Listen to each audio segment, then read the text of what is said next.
जब खतरनाक ज़ॉम्बी चालाक होने के साथ साथ अपना साम्राज्य बना ले तो उनसे लड़ना बहुत ही मुश्किल हो जाएगा। कितने बुरे हालात पैदा कर देंगे, यही इस फिल्म में दिखाया गया है। इस फिल्म का नाम है आर्मी ऑफ द डेड, जो कि सन 2021 में आई थी। इस फिल्म की शुरुआत में एक पुलिस फोर्स टीम पूरी सिक्योरिटी के साथ एक कंटेनर को लेके जाती है। तभी एक कार से भयंकर एक्सीडेंट हो जाता है, जिस कारण वह कंटेनर ट्रक से दूर गिरकर खुल जाता है और एक वहशी ज़ॉम्बी निकलकर उन सभी ऑफिसर्स को काट कर इन्फेक्टेड कर देता है और खुद ज़ॉम्बी लीडर बनकर शहर की तरफ बढ़ जाता है।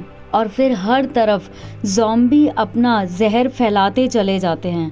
वो इतनी तबाही मचा देते हैं कि शहर में किसी भी जिंदा इंसान का बचना मुश्किल हो जाता है। हर एक रोड पर, हर एक कसीनो में ज़ॉम्बी लगातार बढ़ते चले जाते हैं। यहाँ ज़ॉम्बी लीडर जल्दी ही अपनी ज़ॉम्बी सेना बना लेता है, लेकिन कुछ लोग ऐसे भी होते हैं जो दूसरों की मदद करते हुए सभी ज़ॉम्बी का खात्मा करते जाते हैं। लेकिन जब वह अपने ही लोगों को मरते हुए देखते हैं या अपने ही लोगों को मारना पड़ता है तो उनकी सारी हिम्मत टूट जाती है। देखते ही देखते पूरा शहर ज़ॉम्बी वायरस से इन्फेक्टेड हो जाता है, जिस कारण गवर्नमेंट को पूरी सिटी में लॉकडाउन लगाना पड़ता है। ज़ॉम्बी को खत्म करने वाले स्कॉट, जो कि पहले आर्मी में हुआ करते थे, उन्हें भी मजबूरन एक रेस्टोरेंट चलाना पड़ता है।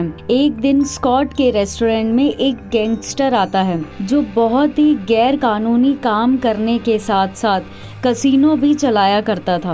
वह स्कॉट को कहता है कि तुम जानते हो गवर्नमेंट ने हर जगह लॉकडाउन लगा दिया है और ज़ॉम्बी वायरस को खत्म करने के लिए उन जगहों पर ब्लास्ट करने का ऑर्डर दे दिया गया है, जिस कारण मेरा बहुत बड़ा नुकसान हो जाएगा।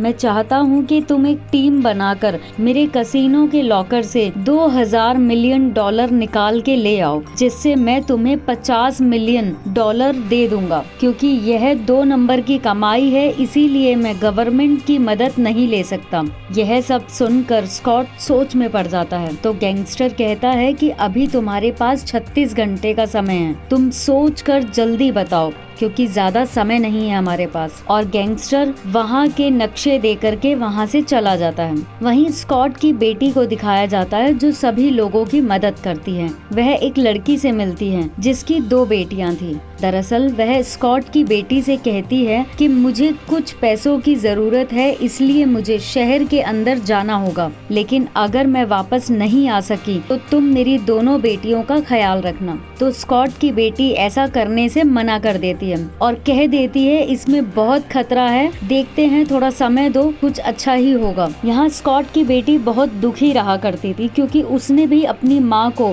इसी वायरस के कारण खो दिया था, जिसको उसके पिता स्कॉट ने ही मारा था, क्योंकि उसकी माँ एक भयानक ज़ॉम्बी बन गई थी। यही कारण है कि स्कॉट की बेटी अपने पिता स्कॉट से भी ज्यादा बात नहीं करती है। दूसरी तरफ स्कॉट उस मिशन को करने के लिए हाँ कर देता है, जिसमें उन्हें एक पायलट और एक शूटर और एक ऐसा माहिर मेंबर चाहिए जो कि हर प्रकार के लॉकर्स को खोल सके। इस तरह स्कॉट अपनी टीम में 5 लोग, जिनमें 2 लड़कियां और 3 लड़के, इकट्ठे कर लेता है। फिर स्कॉट अपनी टीम के साथ गैंगस्टर से मिलता है। वहाँ गैंगस्टर बताता है कि तुमको मेरे कसीनो में जाने से पहले, तुम वेगस में एंटर होने के बाद सभी ज़ॉम्बियों को मारने के बाद ही कसीनो में जा सकते हो। वहीं कसीनो की छत पर तुम्हारा पायलट हेलीकॉप्टर लेके तैयार खड़ा होगा ताकि तुम लॉकर से सारा पैसा निकाल कर आसानी से लौट कर आ सको। लेकिन गैंगस्टर स्कॉट की टीम के साथ अपने एक असिस्टेंट को भी भेजता है। उसके बाद स्कॉट सीधा अपनी बेटी से मिलता है और कहता है कि मुझे तुम्हारी मदद चाहिए, तुम हमें यहाँ से सिर्फ बाहर निकलवा दो, वेगस सिर्फ हम लोग जाएंगे। तभी स्कॉट की बेटी को उस लेडी के बारे में पता चलता है जिसकी 2 बेटियां थी। दरअसल वो बिना बताए बजाय पैसों के लालच में चुपचाप शहर की तरफ निकल गई है, जिसके लिए स्कॉट की बेटी को बहुत चिंता हो जाती है और वो भी स्कॉट से जिद करने लगती है कि मुझे भी तुम्हारे साथ जाना होगा, मैं उस लड़की को बचाना चाहती हूँ क्योंकि उसकी 2 बेटियां हैं। तो मजबूरन स्कॉट को अपनी बेटी को भी साथ लेकर जाना पड़ता है। स्कॉट की टीम को वहां से बाहर निकालने के लिए एक और लड़की से मदद लेनी पड़ती है। दरअसल यह लड़की एक तरह का पासपोर्ट है जो लॉकडाउन में भी चुपके से लोगों को बाहर निकालने और अंदर बुलाने का काम किया करती है। दरअसल इसी लड़की ने उन दोनों बच्चियों की माँ को भी यहाँ से शहर की तरफ भेजा था। वह एक सिक्योरिटी इंचार्ज को भी पैसों के लालच में अपने साथ चलने के लिए तैयार कर लेती है और फिर शहर में एंटर होते ही उनका सामना एक बहुत ही भयानक ज़ॉम्बी शेर से होता है, लेकिन वो वहाँ सिर्फ देखने आता है और चला जाता है। उसके जाते ही वह लड़की समझ जाती है कि जरूर अब दिमाग रखने वाले ज़ॉम्बी आएंगे रिश्वत लेने, तो वह उसी सिक्योरिटी इंचार्ज के पैर में गोली मारकर उसे घायल कर देती है। दरअसल वह सिक्योरिटी इंचार्ज बहुत ही बदतमीज था जो हर लड़कियों के साथ छेड़छाड़ किया करता था। फिर वह पासपोर्ट वाली लड़की बताती है कि ज़ॉम्बी इसको ले जाएंगे और हमको जाने देंगे। यह एक तरह की घूस है जो हमें देनी पड़ेगी। दरअसल यहाँ पर 2 तरह के ज़ॉम्बी हैं,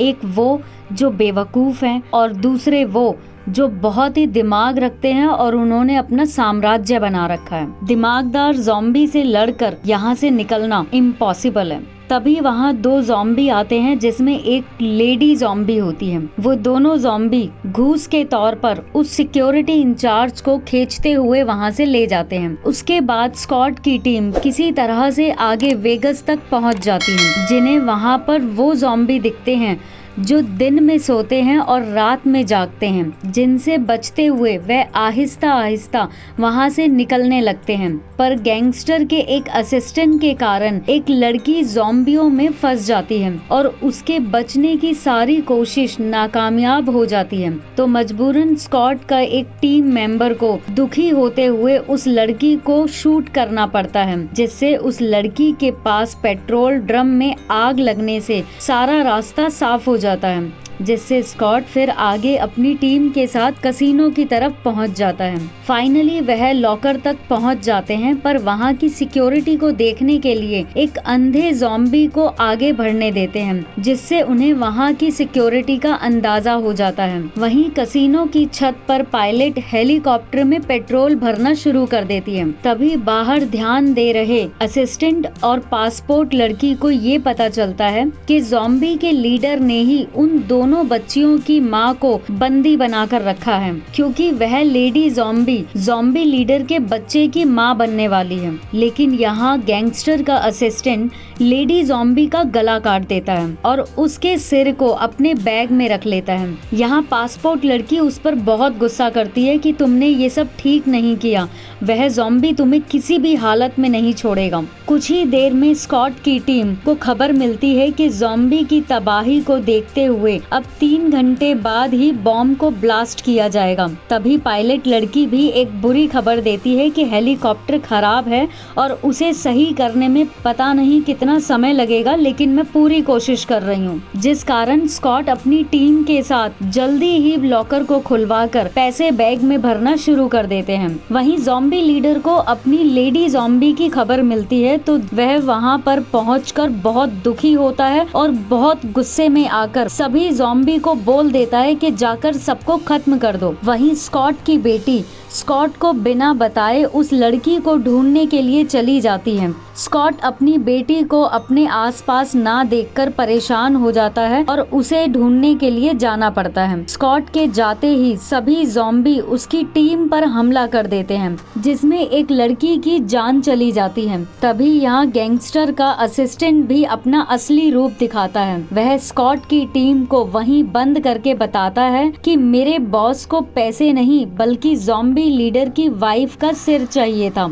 ताकि वो सभी ज़ॉम्बी पर अपना कंट्रोल बना सके। वह यह सब कहकर वो बैग लेकर चला जाता है, ये सोचकर कि उस बैग में ज़ॉम्बी का सिर है। लेकिन जब वो बैग को खोल के देखता है तो उसका वहाँ पोपट हो जाता है। तभी वहाँ ज़ॉम्बी शेर आ जाता है और उसे जान से मार देता है। यहाँ पासपोर्ट लड़की किसी तरह से बचते हुए स्कॉट की टीम को बाहर ले आती है, लेकिन बाहर आते ही उन पर बहुत सारे ज़ॉम्बी हमला कर देते हैं, जिस कारण शूटर लड़का भी ज़ॉम्बी के घेरे में फंस जाता है। यहाँ शूटर की कुर्बानी भी जाया नहीं जाती, उसके साथ बहुत सारे ज़ॉम्बी मारे जाते हैं, जिसका स्कॉट को बहुत ही ज्यादा दुख होता है। वहीं स्कॉट की बेटी का सामना वही सिक्योरिटी इंचार्ज से होता है, जो अब बहुत ही भयानक ज़ॉम्बी बन गया है। यहाँ स्कॉट पासपोर्ट लड़की के साथ हेलीकॉप्टर तक पहुँच जाता है। पायलट भी हेलीकॉप्टर को सही करके स्टार्ट कर देती है, पर उनके जाने से पहले वहाँ ज़ॉम्बी लीडर आ जाता है। तभी वह पासपोर्ट लड़की उस ज़ॉम्बी लेडी का सिर निकाल कर कहती है, तुम यहाँ से पीछे हट जाओ, नहीं तो इस खोपड़ी के चिथड़े उड़ा दूंगी।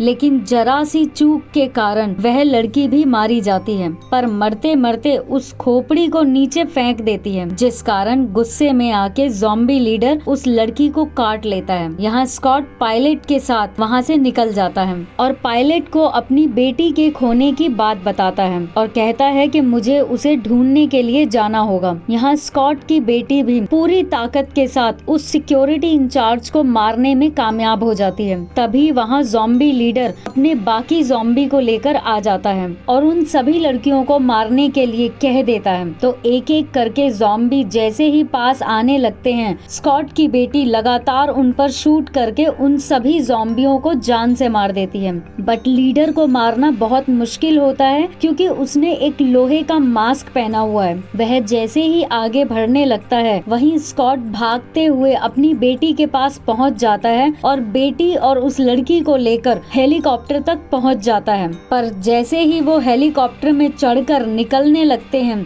ज़ॉम्बी लीडर भागते हुए आकर सीधा उस हेलीकॉप्टर में कूद जाता है और उन दोनों में एक बहुत भयंकर हाथापाई शुरू हो जाती है, जिस कारण वह हाथापाई करते हुए ज़ॉम्बी लीडर स्कॉट को काट लेता है और इसी भगदड़ में पायलट को भी गोली लग जाती है। वहीं हम देखते हैं कि गवर्नमेंट ने भी बॉम्ब ब्लास्ट कर दिया है। किसी तरह से मौका देखकर स्कॉट भी बंदूक से उस ज़ॉम्बी लीडर को मार देता है, लेकिन ब्लास्ट की वजह से हेलीकॉप्टर क्रैश हो जाता है, जिसमें स्कॉट बहुत ही घायल अवस्था में मिलता है। वहाँ स्कॉट की बेटी बच जाती है। स्कॉट की बेटी अपने पापा को देखकर इस हालत में बहुत घबराती है, लेकिन स्कॉट कहता है कि तुम्हें मुझे मारना होगा, क्योंकि मेरी वजह से फिर और सबको नुकसान होगा। यहाँ स्कॉट की बेटी समझ जाती है और माफी मांगती है कि क्यों उसके पिता ने उसकी माँ को मारा था। वह पूरी हिम्मत और दुख के साथ अपने पिता को शूट कर देती है। यहाँ हम देखते हैं कि स्कॉट की बेटी तो बच गई, लेकिन यहाँ एक और आदमी बचा है, जो कि बहुत सारे पैसों के साथ किसी दूसरे शहर की तरफ निकल दिया है। लेकिन वहीं जब वो वॉशरूम में जाता है तो वो अपने आप को चेंज होते हुए देखता है। दरअसल उसे भी ज़ॉम्बी ने काट लिया है। अब आगे आने वाले पार्ट में हम देखेंगे कि क्या दिखाया जाता है। तो कैसी लगी आपको ये फिल्म? अगर अच्छी लगे तो लाइक, शेयर एंड सब्सक्राइब करना नहीं भूलिएगा। धन्यवाद।